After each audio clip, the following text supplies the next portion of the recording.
This movie is an adaptation of Michael Corita's novel of the same name. It tells a story about a documentary filmmaker whose research on a town's mysterious benefactor unearths unexplained evil while staying at a local resort. First of all, this movie managed to build a decent atmosphere. The world building is also quite good. The movie has a striking look, filled with appropriate light, color and shadows. It has a great location to serve as its backdrop as well. The movie is extremely moody and creepy, the sort of flick that crawls under your skin and keeps you itching. The movie keeps us looking at things from odd vantage points that add to the movie's unsettled nature. Unfortunately, that same level of careful world building is not necessarily brought over to the plot or the characters. Given the rich source material, this movie should be a lot grabbier than it is. There's always a sense of fascinating history here, and such a character-driven story rests on the strength of those characters. Unfortunately, the story sometimes feels cliché, and the movie never manages to provide a strong foundation for the plot and the characters.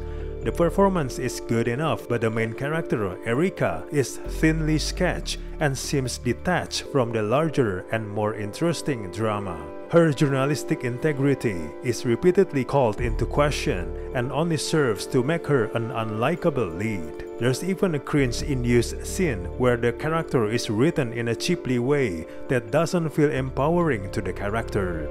The rest of the characters are not enough to support the film, especially when the horror itself cannot compensate either. The premise actually begins promisingly, as the movie manages to initially craft a sense of looming suspense as questions are met with unnerving silence. Unfortunately, it starts to crumble when Erica starts experiencing hallucinations that draw upon the past. These cliched hallucinations and jump scares begin to destroy all the good work the filmmakers have done. At that point, there's no turning back, and the eerie atmosphere that this movie has successfully provided is not enough to single-handedly salvage the film's failings elsewhere. It also doesn't help that when the story is seemingly building to a climax, it fizzles out and abruptly ends confusingly and in an anticlimactic fashion. Ultimately, the film's setup supersedes its climax.